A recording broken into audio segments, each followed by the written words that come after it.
no haya pobreza, donde haya menos desigualdad y donde convivamos con la naturaleza de una manera que no nos termine autodestruyendo. Y me parece que tiene que ser la utopía de este siglo.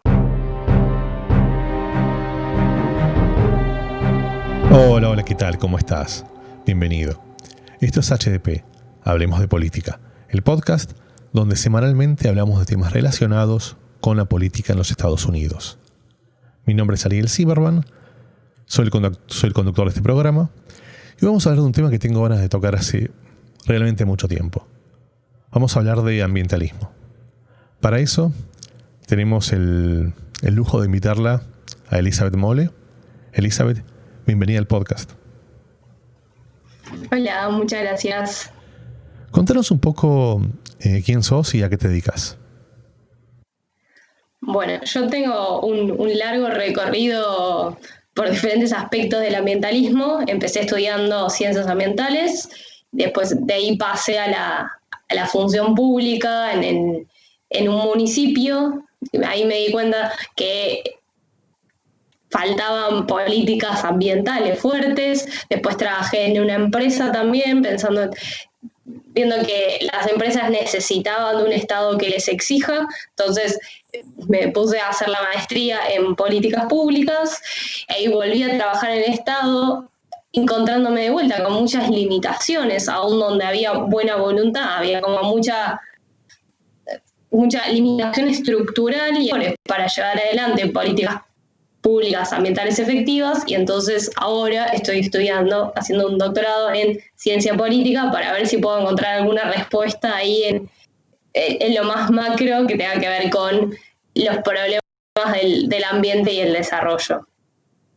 Además, me dedico a comunicación ambiental y algo de activismo y tratar de llevar esta discusión a los medios y a diferentes espacios de organización social y comunitaria. Sabes que, bueno, el tema ambiental es un tema súper interesante porque, como decía al principio, nos toca a todos. Cuando yo vivo en este país hace algunos años y, bueno, tuve el privilegio y la oportunidad de viajar por varios lugares del mundo. Y una de las cosas que te sorprende, o que me sorprendió a mí cuando viajaba por Europa, que es muy simple, quizás muy tonta, es el sabor de las verduras. El sabor de las verduras, el sabor de la fruta que se consigue en Estados Unidos no es muy rico. Vos te comes una manzana y sentís que no es lo mismo, no es la manzana que yo me solía comer en Argentina cuando vivía allá. Pero cuando viajé hace poquito, bueno, antes de la pandemia, cuando viajé hace poquito a Roma, recuerdo que en una verdulería de barrio me compré y era la misma que se conseguía en Buenos Aires. Entonces, ¿qué pasa? Digamos, en Estados Unidos yo voy a un supermercado y hay de todo. O sea, literalmente hay absolutamente de todo. Tengo frutas que no sabía ni que existían. Pero no son muy ricas. Les falta un sabor. Sin embargo, bueno, en esta economía capitalista que vivimos en este país, hay alternativas para todos. Yo puedo ir a un supermercado normal y comprar esa manzana que no tiene mucho sabor, o puedo ir a un supermercado como Whole Foods, orgánico, muy lindo, y voy a conseguir manzanas mucho más sabrosas, que probablemente cuesten 3 o 4 veces más que la anterior. Bueno, uno podría decir, bueno, hay ofertas para todos los mercados, hay ofertas para todos. El que quiere pagar un producto de mejor calidad, bueno, que lo pague. Es una discusión a tener. Ahora bien, yo me pregunto en el fondo, ¿qué son los productos orgánicos? O al revés, ¿por qué tenemos que definir con productos orgánicos cuando supuestamente todo debería ser orgánico? O sea, digamos, si un producto orgánico es más sano que un producto que no lo es, bueno, ¿por qué se permite vender un producto que no sea sano? Podemos discutir. Estaba viendo en Netflix un documental, no sé si está en Argentina, pero que es muy interesante, que se llama Down to Earth, que es de este chico Zac Efron, que básicamente recorre el mundo buscando justamente productos sanos, volver a la naturaleza, tratar de alejarnos un poquito del mundo del cual vivimos en día a día, en donde vivimos en urbes, en ciudades urbanas con muchísima cantidad de gente, mucha población, productos de mucha contaminación. Y es muy interesante el documental como cuenta, como hay algunas alternativas en el mundo que están yendo a ese lugar. Una de las razones que tuve cuando decidí crear este podcast era para tratar de tocar algunos de estos temas, pero darle un enfoque un poquito más político.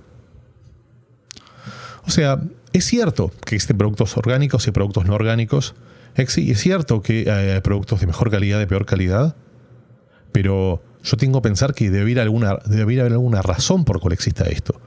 Zac Efron en un programa que habla sobre el agua, por ejemplo, muy interesante, cuenta el caso de París, en donde la ciudad de París, o sea, el Estado interviene para que el agua sea un bien público y para que en todos lugares puedas ir con tu botella recargable y tomar agua y servirte agua proveída por el Estado y que sea de la mejor calidad.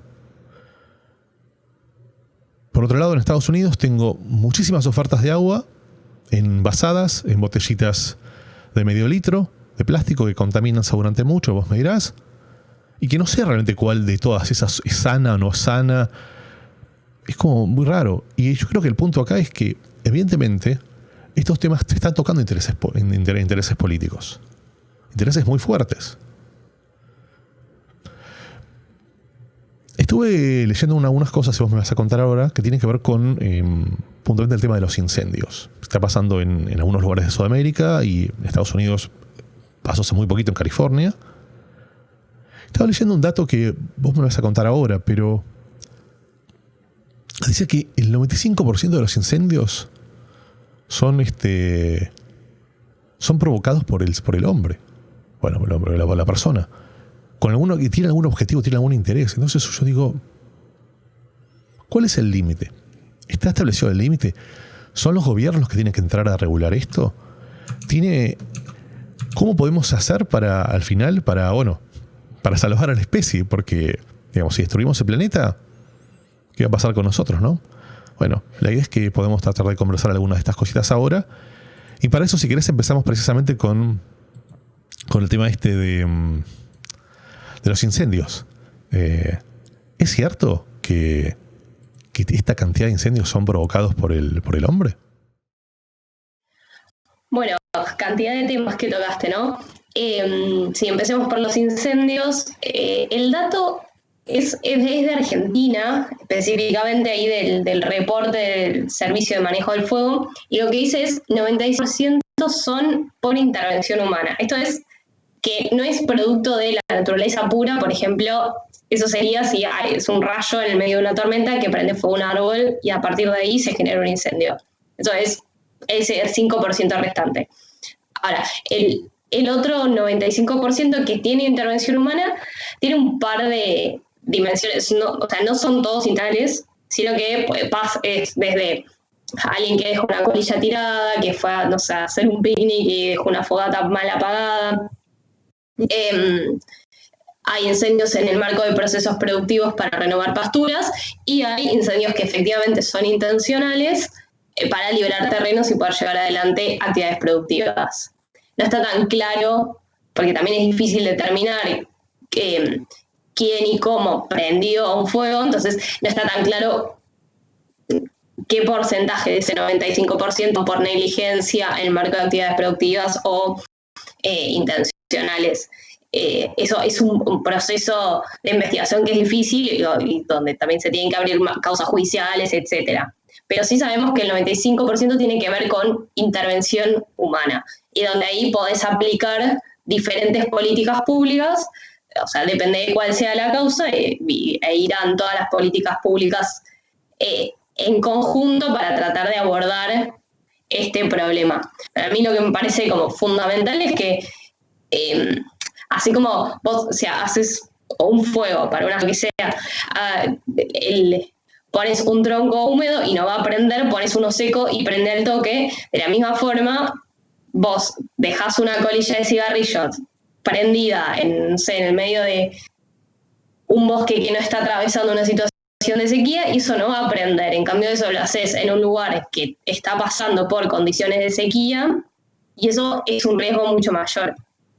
Entonces, también tenemos que entender estos procesos como son intervenciones humanas, pero en el marco de situaciones climáticas difíciles y que se van a ir agravando a medida que avance el proceso del calentamiento global producto del cambio climático, ¿no? O sea, sabemos que, por decir, en el norte argentino, el sur de Brasil, en Paraguay, a grandes rasgos, una de las consecuencias del cambio climático va a ser fenómenos climáticos más extremos, es decir, sequías más fuertes, lluvias más intensas y temperaturas más altas. Igual todo es como el cóctel perfecto para más incendios. Así que lo clave ahí es pensar, bueno, cómo incorporamos estos cambios climáticos en el pensar nuestros procesos productivos, nuestras economías y la prevención de estos dramas como los incendios. Lo que me viene a la mente cuando te estoy escuchando es, creo que vos diste muchas explicaciones técnicas sobre los orígenes y sobre las razones de esto y proyectaste qué va a pasar a futuro. Pero me gustaría tratar de entender un poquito desde... A ver, se dice que la política es la forma de mejorar la vida de las personas.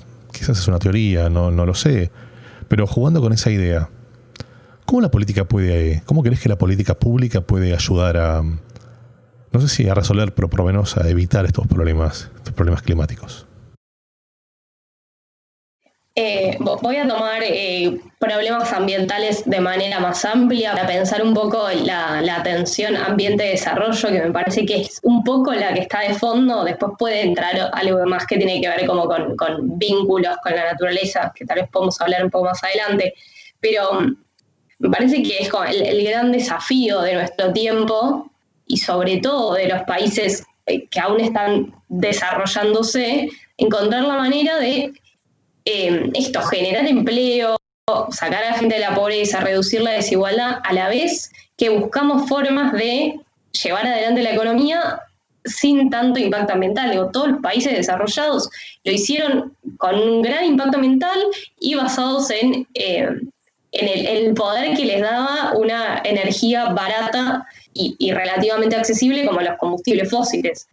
Y ahí lo que nos pasa es que no hay un modelo que podamos decir, bueno, el camino es el de Alemania, el de Australia, el de Estados Unidos. Digo, no tenemos un modelo a seguir donde den bien, como si vamos a medir como nuestras dos variables principales, que sería impacto ambiental agregado de todo un país y bienestar. Como que no hay un país que nos dé bien y podamos decir, bueno, es por acá. Entonces, para mí ahí el gran rol de la política del siglo XXI es construir como primero la utopía posible y decir, che, hay una salida acá. Digo, no es que estamos condenados al cambio climático y al colapso ecosistémico, etcétera, sino que vamos a tratar de salir de acá y ahí buscar la forma que esto, como decía, digo, no está establecida, de construir un consenso posible entre todos los actores, para encontrar ese modelo productivo o modelo económico que habilite esto, generar empleos que sean verdes, actividades económicas que apunten a una economía más circular, a una transición energética, y así podamos cumplir ese doble objetivo, sacar a la gente de la pobreza y reducir el impacto ambiental de manera que sea sustentable en el presente y en el futuro. Estoy escuchándote y ando pensando varias cosas, viene a la mente. Esta dicotomía de desarrollismo y medio ambiente. A ver, pensando un poquito, no sé, en Estados Unidos. En este país es un país que claramente tiene una independencia energética, lograda en gran parte por el desarrollo petrolífero. Pero por otro lado, hace varios años se está incentivando cada vez más el tema del uso de fracking. Primero me gustaría, para que estemos todos en la misma página, si podés contarnos un poquito qué es el fracking, qué es lo que pensás al respecto y cuáles son si es que hay algún impacto en el medio ambiente. Bueno, el fracking es una forma diferente de extraer petróleo, básicamente, y que se ha vuelto rentable en la medida en la que se agotaban las reservas normales y entonces se desarrollaban formas de extracción nuevas. Lo que tiene diferente es que es como la extracción de metieses una pajita, haces un pozo, metes una pajita y chupás, ¿no? Con una bomba, por decirlo muy, muy mal, y en cambio el fracking lo que tenés que hacer es, está el petróleo como metido como si fuese agujeritos en la piedra abajo de la tierra, entonces se fractura, se llama fractura hidráulica, porque se fractura toda esa piedra para que el petróleo pueda salir de esos agujeritos y ahí chuparse a la superficie. Tiene dos impactos ambientales locales importantes que tienen que ver, uno con que para hacer esta fractura se inyectan agua con una serie de químicos que eventualmente pueden llegar a las napas y contaminar tanto el agua como los suelos que están alrededor de la explotación. Y por otro lado, hay mucha correlación, y esto también faltan muchos estudios, pero hay mucha correlación con actividad sísmica en los alrededores a los sitios de estos procesos de fractura hidráulica. Porque vos estás inyectando al subsuelo, o sea, estás moviendo el subsuelo, y entonces eso aparentemente genera actividad sísmica de pequeña, mediana escala, no es que genera un terremoto, pero impacta en las localidades cercanas. Sí, esos son como los dos grandes impactos locales. Y nada, y lo que tiene, como pensando ya en términos más globales, lo que tiene es que sigue profundizando y habilitando una matriz energética basada en combustibles fósiles, ¿no? Como que hubo una narrativa de los 90, 2000, bueno, se van a acabar los combustibles fósiles y ya, listo, tenemos que transicionar hacia las energías renovables, y ahora con esta tecnología parece que puede seguir esa lógica fósil durante más tiempo. Y eso tiene un impacto directo sobre el cambio climático. Vos sabés que hace un par de capítulos entrevistamos a una chica que estaba candidateándose para una posición aquí en la Florida, y nos comentó uno de los problemas urbanos más fuertes que hay en algunos lugares del sur de la Florida, Estados Unidos, que no tienen que ver directamente con el fracking, pero que tienen que ver con esta idea de utilizar agua para romper rocas. En este caso se utiliza para extraer. Y el gran problema es que afecta a la vida de cientos de miles de personas, porque les tiemblan las casas. Las personas viven, en general, en Estados Unidos, la forma de construir es diferente de la que se usa en Latinoamérica. No se construye con ladrillos, sino se construye con sistemas un poco más endebles. Y este tipo de impactos directos en la tierra hacen que se quiebren las losas de las casas, se rompan cosas. Es un impacto muy grande. Y de vuelta, siempre está la dicotomía. Bueno, es cierto esto, pero por otro lado estamos dando trabajo, estamos dando oportunidad. Hace un rato mencionaba el caso del programa de Front sobre el agua, y vos contaste recién que en el caso de fracking se utiliza muchísima agua y se contamina mucho el agua. Por otro lado, sabemos que el agua es un bien escaso, sin dudas, y cada vez es más escaso. Entonces, mi pregunta ahí tiene que ver con un poquito con la visión política, con la idea esta de tocar intereses. El argumento que se utiliza muchas veces es que, como dijiste recién, que la energía renovable es más cara, es más complicado de obtener, y por otro lado esto genera trabajo. Pero el punto es, ¿vale la pena el equilibrio? O sea, ¿cuánto trabajo genera versus cuál es el impacto que genera y las consecuencias de ese impacto directo en la vida de las mismas personas a las cuales les da trabajo? Porque muchas veces las personas que viven cerca de las minas, o no sé cómo se llaman, los lugares donde se hacen fracking, sí, son personas que tienen trabajo. Pero primero, les volvemos qué calidad de trabajo tienen, y segundo, qué calidad de vida y cuántos años de vida les quedan después de consumir productos infectados todo el tiempo. Entonces, me gustaría entender un poquito, digamos, cuál es tu visión, no a largo plazo, sino a corto plazo directamente. ¿Esos trabajos vale la pena generar? Es una gran pregunta. Sí, a ver, la primera pregunta que hay que hacerse frente a cualquier proyecto productivo es si el impacto ambiental merece, o sea, vale la pena en función del bienestar social que va a generar. Digo, eso de por sí. Y si esa respuesta es no, esa actividad productiva no hay que llevarla adelante. Ahora, también es diferente la situación en un país desarrollado y en países como los de América Latina, donde la verdad es que es más difícil llevar adelante actividades productivas porque nada, hay restricciones de capitales, etcétera. Digo, me parece que en Estados Unidos va a haber más alternativas frente a decir, bueno, no vamos a hacer, no sé, por decir fracking, pero vamos a hacer, podemos tener otras opciones. Eso es más difícil de pensar en países más pobres. Así que, pero igual sí, o sea, esta pregunta vale siempre. Y ahí también hay un trade-off entre, bueno, el impacto sobre las localidades y qué función cumple una actividad productiva en la estructura productiva general de un país. Y ahí me parece también hace falta mucha visión mucho más compleja de cómo está interrelacionado los ecosistemas y con las estructuras económicas. Pero quería volver al vínculo entre las sociedades y la naturaleza, y también el ejemplo que dabas de París y cómo se trata más al agua como un bien común, y en Estados Unidos más como una mercancía.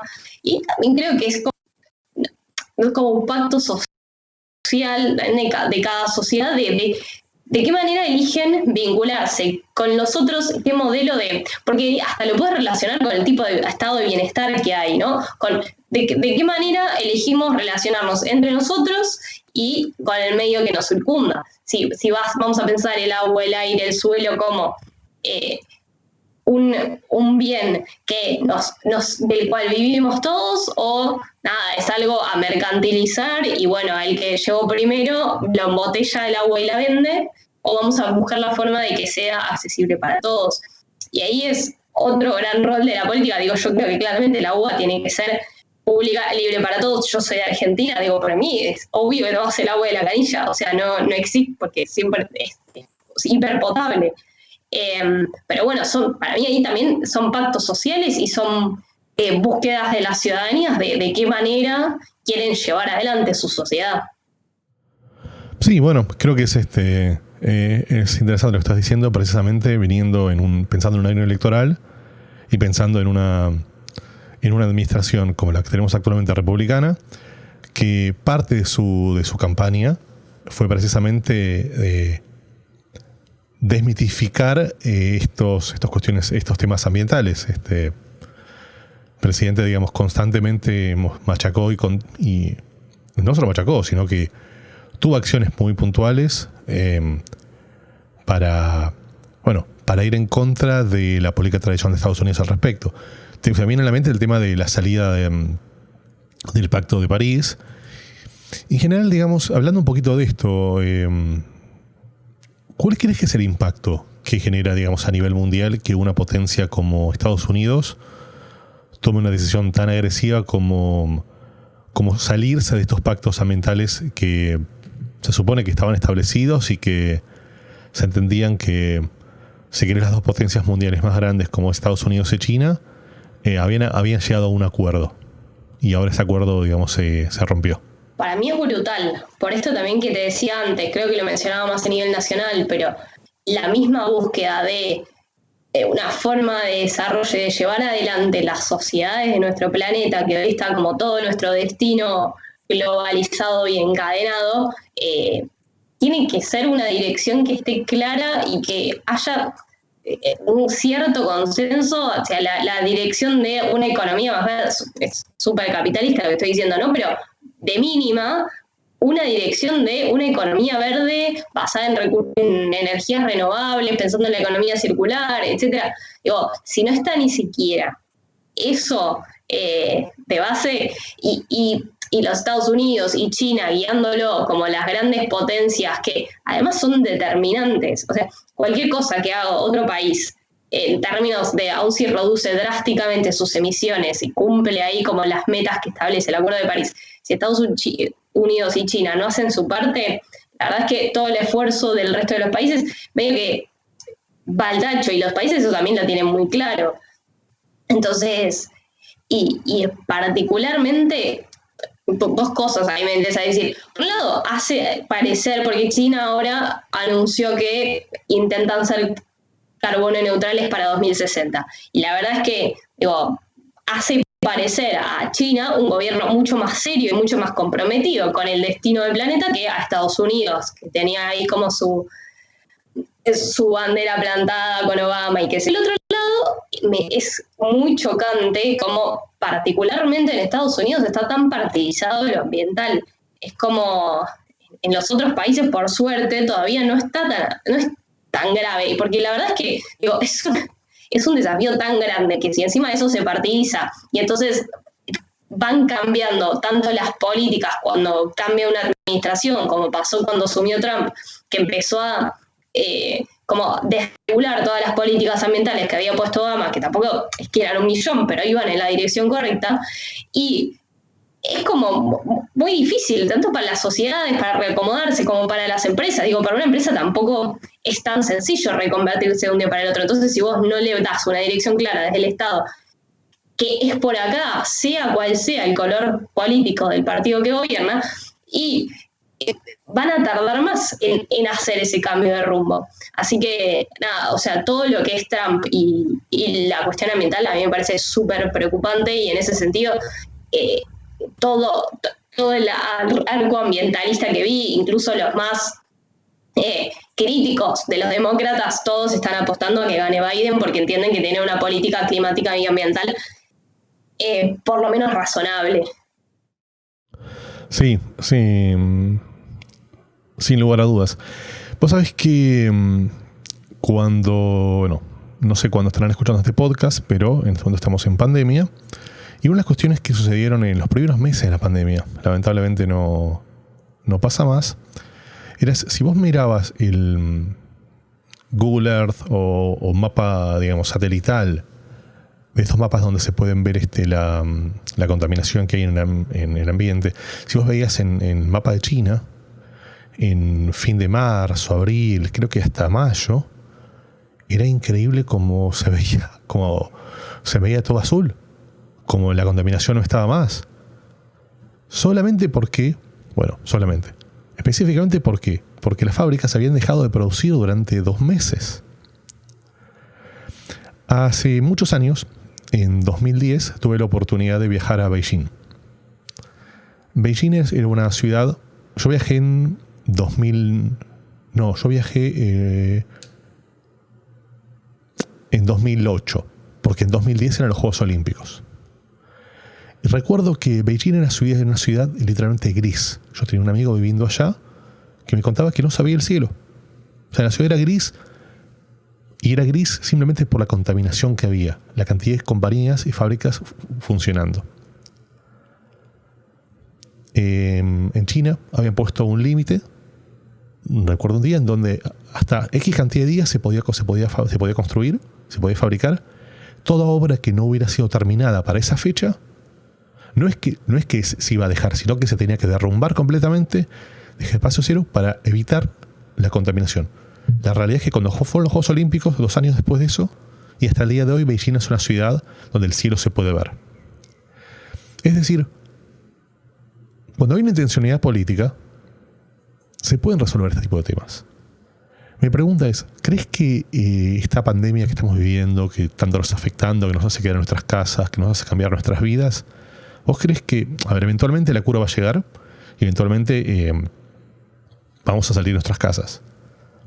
¿Vos crees que va a generar un impacto en la humanidad tal de poder entender cuál fue el impacto que le estamos haciendo a nuestro planeta? La verdad me cuesta pensarlo, me cuesta hacer futurología ahí. Sí creo que abre muchas preguntas, y por lo menos ahí tener preguntas abiertas al menos es mejor que la certeza de el crecimiento económico sin fijarse en lo ambiental como único camino.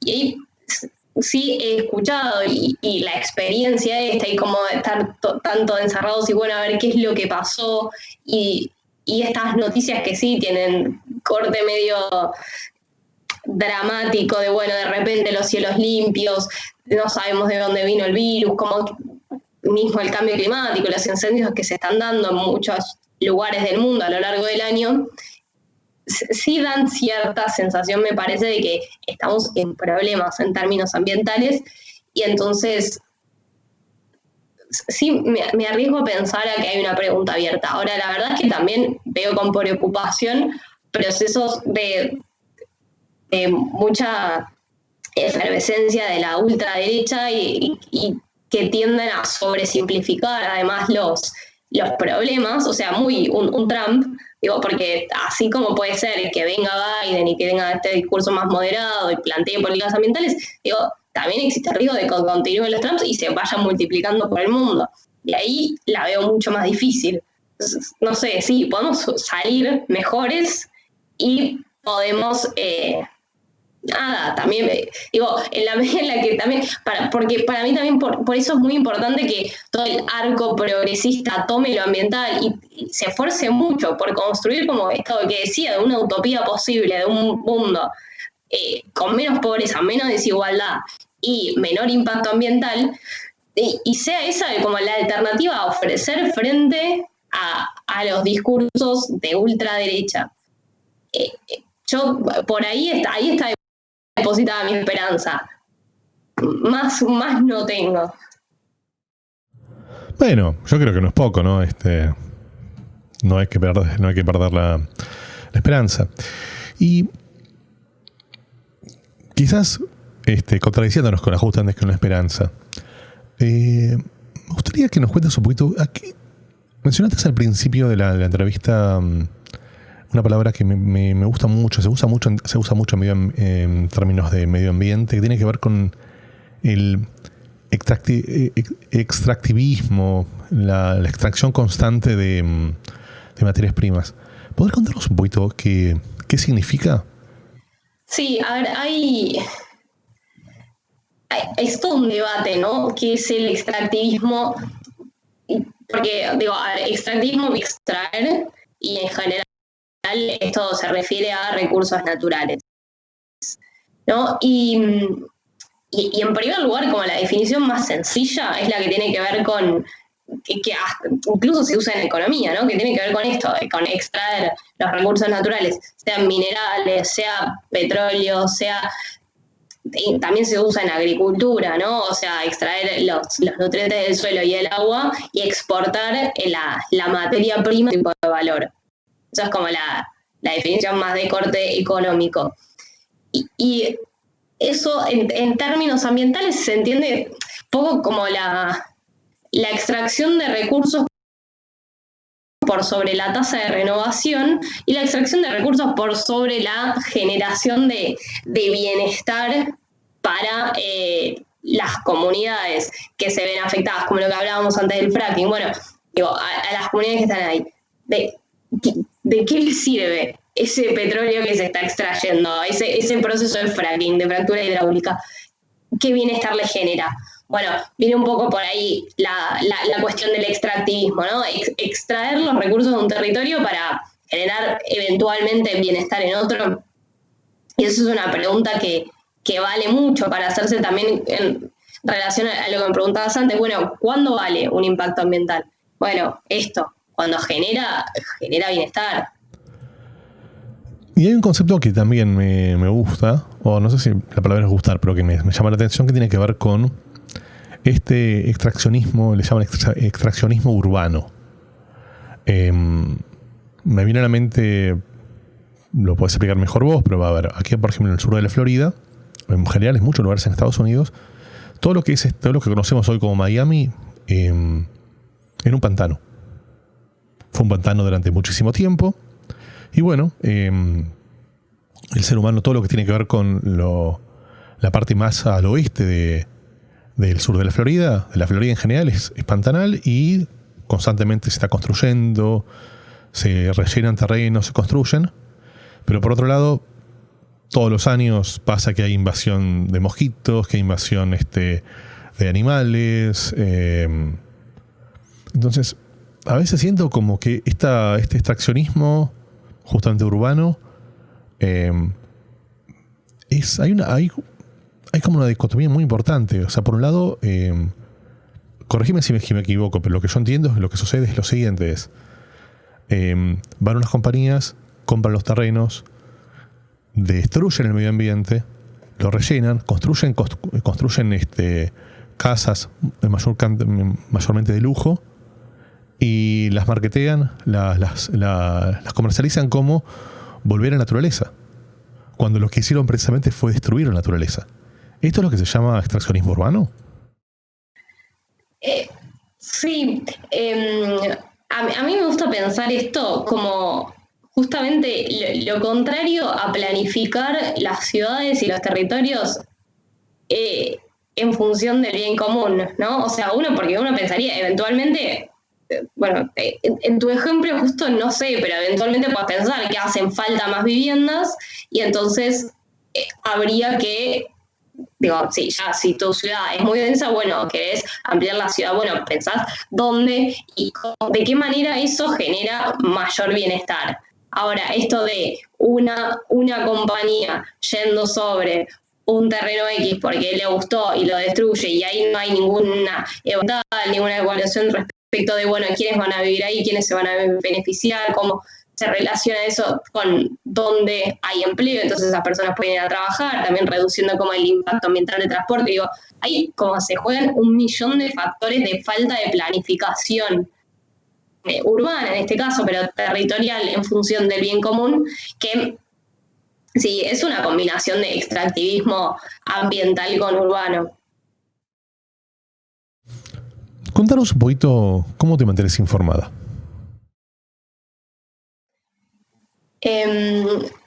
Escucho mucho la radio, bastante la radio, y sigo en Twitter a muchos periodistas y tengo muchos amigos que se dedican a como chicos de la vida pública, o sea, algunos que se dedican a la economía, a lo ambiental, al arte, etcétera, y entonces me informo por ahí. Leo pocos diarios, la verdad, y veo poca televisión, pero sí, elijo como muy específicamente a ciertas personas a las que seguir, también algunas que no concuerdan totalmente con mis ideas, pero me parece que eso tiene mucho mejor calidad, por lo menos acá en Argentina, que leer los diarios.